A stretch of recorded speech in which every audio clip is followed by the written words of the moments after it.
I really like this video at the beginning because I don't have to memorize the numbers that I just wanted to mention.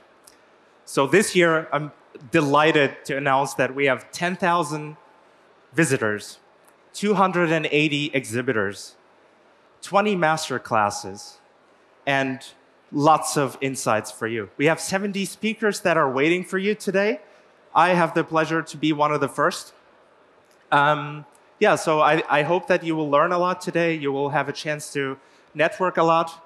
As you saw, our intention, we have one goal, is to bring the industry together. That's what it's all about today. Very delighted to welcome you to the 8th edition of the E-commerce Berlin Expo. So, round of applause for me.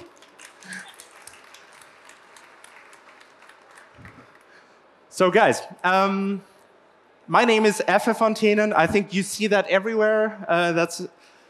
That's enough. I'm the host of the E-commerce Germany News podcast, so I get a chance to network and talk to a lot of industry leaders, get insights.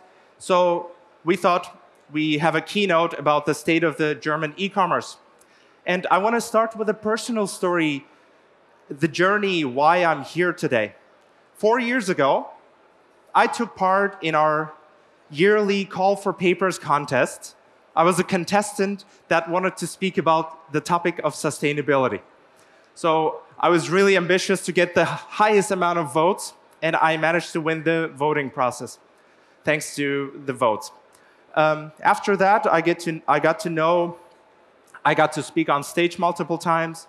I got to know a lot of industry experts here, and I could give the topic of sustainability a voice because I come from not only an e-commerce background, but also a political background where I care about these topics.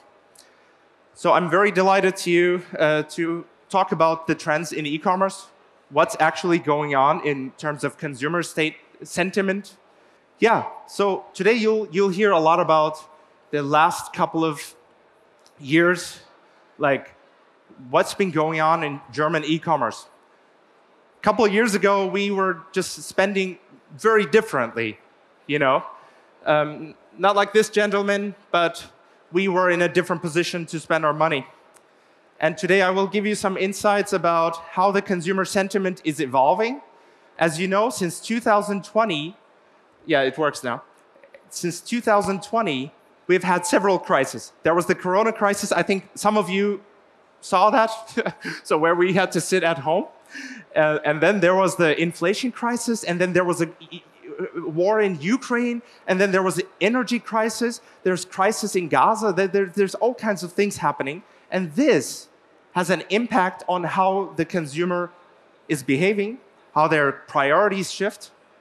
And I have this cool pointer where I want to walk you through the developments in e-commerce in the last couple of months.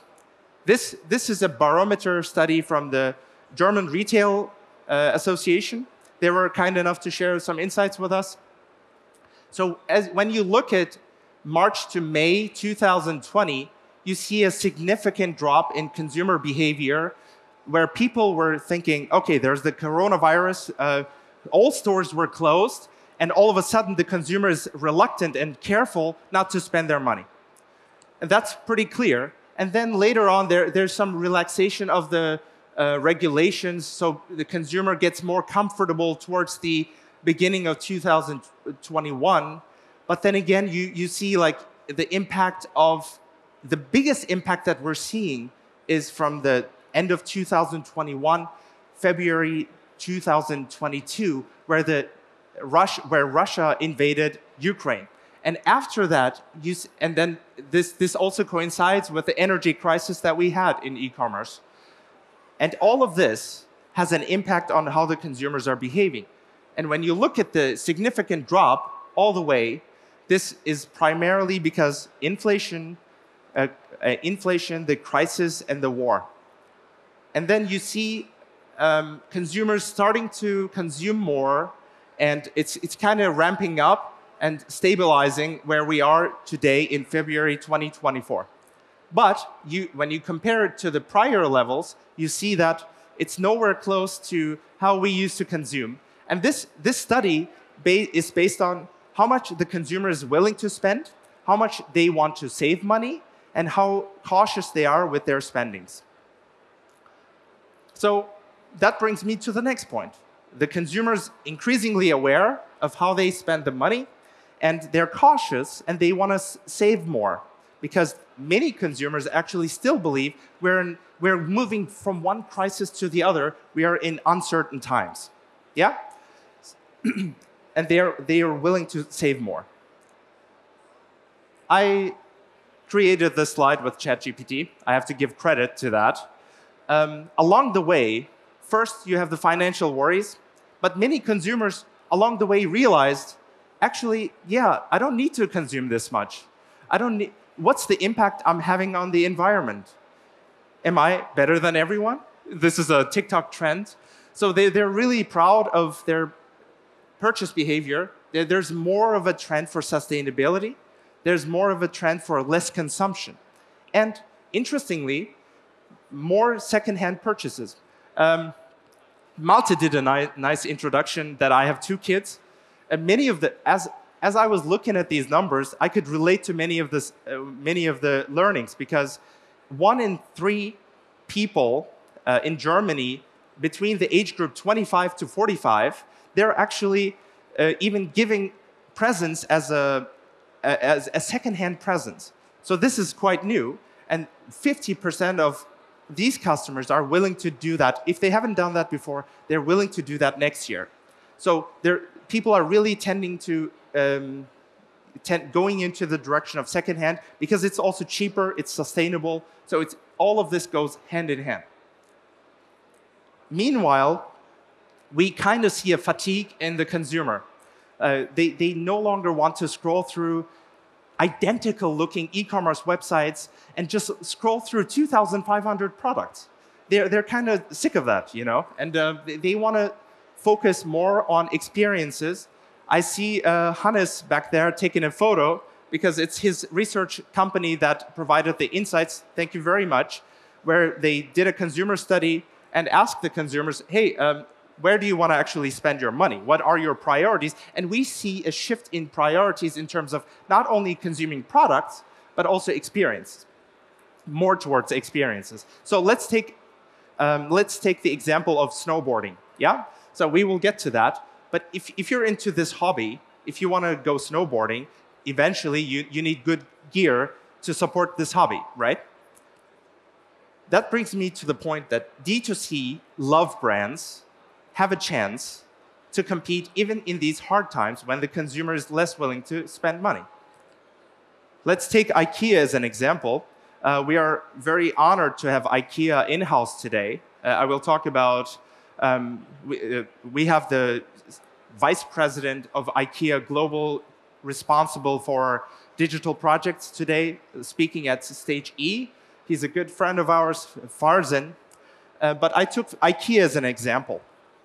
IKEA is very special because their purpose is to provide products that are affordable enough and provide a good quality so that they can cater to the masses, right? So this is in the DNA of IKEA. Regardless of what happens in the industry, IKEA has a certain brand recognition and loyalty among their customers. So they're still, within these times, they have just recently announced very good numbers in terms of their profits. Moving on to another example. Recently, Shop Usability Award has announced Schuster, a family company for 4 generations, as the winner of their award. Why is this important? Because that also proves the point that consumers looking for experiences, they're actually willing to buy from stores that support this experience. How do they support this experience? By giving them a sense of community, by organizing events. For example, what I found very interesting is that they organize after-work ski events for women. So it's like you feel a sense of belonging for this company. You know what I mean? And then even for the smallest guys, I've seen the development of this web shop myself the last 4 years. They were Messebauer, yeah, like stand builders for fairs like this. And they just had the idea during Corona to have flexible wood panels where you can combine your kids' room, where you can combine your gym, and where you can combine your home office. It was a fantastic idea because during Corona, I myself included, you all of a sudden had absolutely no room for your hobbies. I mean, like, I had to work in my son's kids' room. That was my home office setup in our tiny apartment. And also, I couldn't go to the gym. I like to work out, you know. And my wife, by accident, I mean, like, she bought this panel so that I could work out and work at the same time at home. So this is how we got to find out about this store. And they're really successful even today. For example, I talked to them, and they're utilizing Google Performance Max campaigns and making 4 times return on ad spends even today's time. So if you have a niche product, you still stand a chance to be successful. I want to talk a little bit about AI today because I had to, right? So AI is a buzzword. I'm in marketing, so why not? 2022, end of 2022, November, if you recall, I don't know about you, but I spent most of the Christmas break chatting with ChatGPT. It was quite interesting. For the first time, you had this assistant where you could ask questions. It feels intelligent. Actually, these large language models based on AI, what they do is they predict the next possible word to follow. It's groundbreaking, but at the same time, very simple. But they are trained with very, very large data. So that was the big news, end of 2022.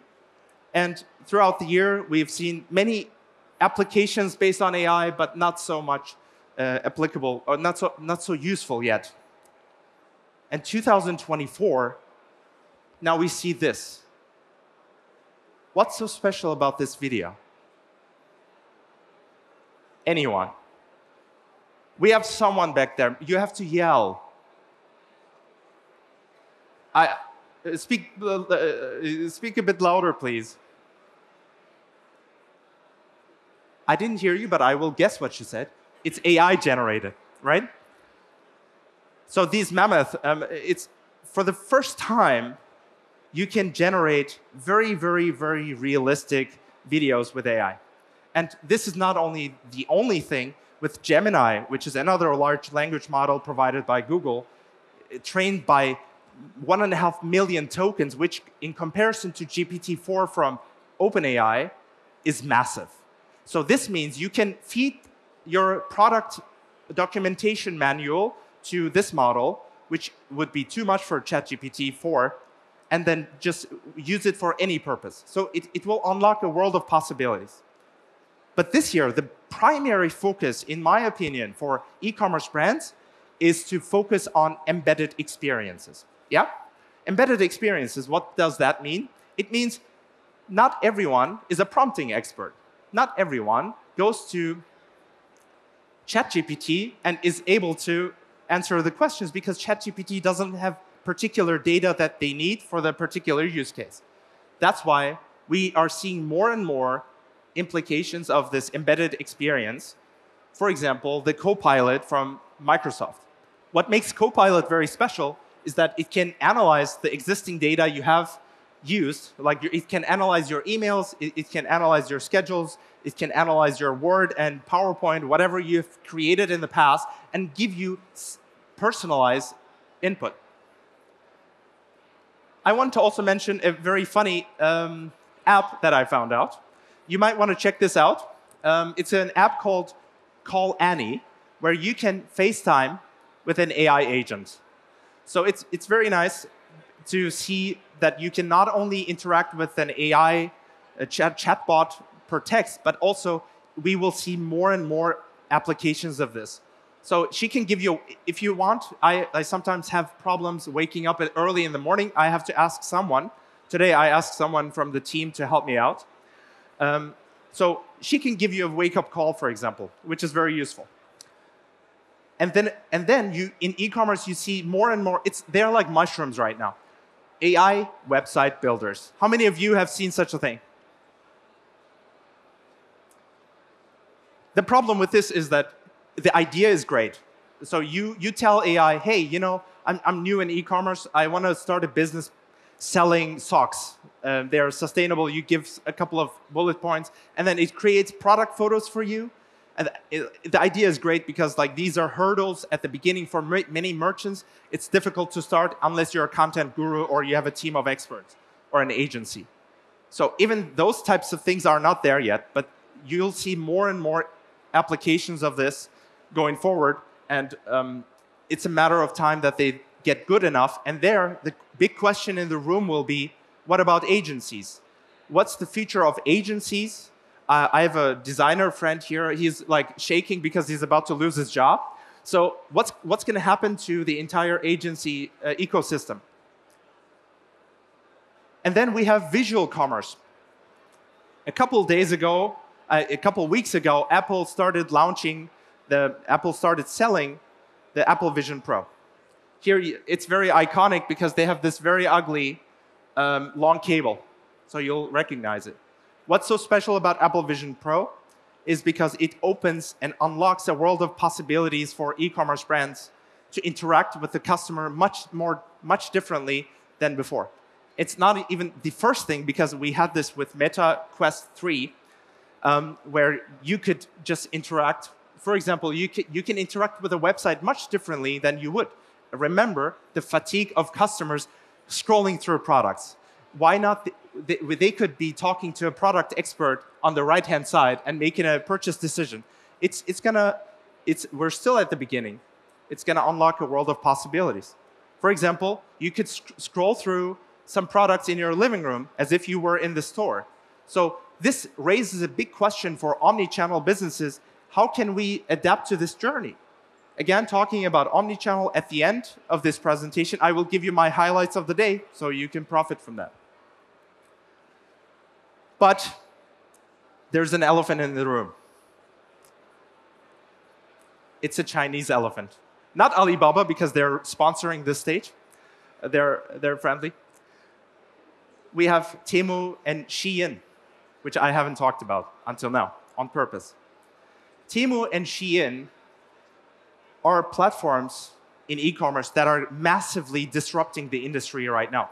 Not only in German e-commerce, but primarily in US and other developed Western European e-commerce markets. So what's so special about Temu is that they're very, very, very price competitive. They offer no-name brands for no price. I mean, it's very simple to buy stuff. And there you see a shift. A couple of years ago, we were talking about one-day delivery, two-day delivery. With Temu and Shein, you have delivery dates ranging from 5 to 14 days, which is a huge difference in e-commerce right now. Because a couple of years ago, everyone was trying to be faster. Now, it's because of the consumer sentiment shift, this is no longer a priority. And I want to ask you, I've recently read a study which I am struggling to believe. And today we will do a test. How many of you have already bought something on Temu? Please raise your hand. You too? Okay, interesting, because the study was suggesting that 1 in 4 Germans have already bought something from Temu. I'm really skeptical. I even had a phone call with some of the stakeholders in e-commerce, and they're also skeptical. But when you look at the gross merchandise volume of the biggest e-commerce giants, you see Amazon gross merchandise volume, for those that are not familiar, it's the amount of products that they sell and the revenue you generate from that. So when you look at Amazon, they're at 700 billion. And these are global numbers. So Walmart, 53 billion, Shein, 24 billion, and Temu at 6 billion, and it's even like not the latest number. So this year, they're aiming to get to 30 billion GMV. That means, and Temu exists since 2022. And in Germany, they exist since 2023 spring. This is massive. And when you look at the rise of agent giants, especially in Germany, you see there's a study done by the Bundesverband für E-commerce and Versandhandel. I have no idea what that is called in English. They're one of the primary e-commerce associations in Germany. They did a study where they asked consumers whether or not they're willing to shop in Asia from Asian brands, provided that they offer products at a cheap price. And you see the sentiment moving from 2022 to 2023 massively, that people are willing to shop with these e-commerce giants. And it's no surprise that when you go to the App Store, when you see Temu, Shein as the #1 downloads in their particular categories. As a matter of fact, Temu was downloaded in the first year 30 million times. 1 year after, it was downloaded 150 million times. So it's massive. And it will have certain repercussions for e-commerce, especially in the German market. Again, it's a very competitive environment. And that's why we have these giants, marketplaces, very price competitive. They bang on AI. They really utilize AI for hyper-personalization. They send out mailings that are hyper-personalized. Shein, for example. The problem with Shein is that there's been cases where people actually bought stuff from Shein. They smell very much like strong chemicals. You have no idea what kind of child labor was involved. We don't know. But the product is there, wrapped in a very ugly small box, a small package. How do you take the most out of today? I want to end on this one. This afternoon, right after me, there's a presentation by our friends at Criteo. They'll be talking about retail and commerce media. I think that's going to be interesting. Apart from that, if you stay on stage A, I would suggest that you check out the automobile industry. There's massive disruptions with Web3, metaverse, and also the talk from Alibaba on sourcing for e-commerce brands. I would recommend that. Secondly, if you're into AI, we have a dedicated AI stage on stage B. There you can expect to learn about Web3, NFT, and blockchain. If you're into D2C growth, we have some very well-known names like Flaconi. They'll be talking on growth and profitability on stage C. If you're into social commerce, we have Otto and many others, TikTok. You can visit stage D and find out more. If you're into omnichannel, we talked about visual commerce and how it's going to disrupt e-commerce brands. Our friends at IKEA, Arvato Systems, and everything, they'll be talking on stage E. And if you're a small player, you might want to check out SMB Alliance in front of stage D on Hall 7. That brings me to the end of my presentation. I wish you a wonderful and very successful day ahead. Thank you.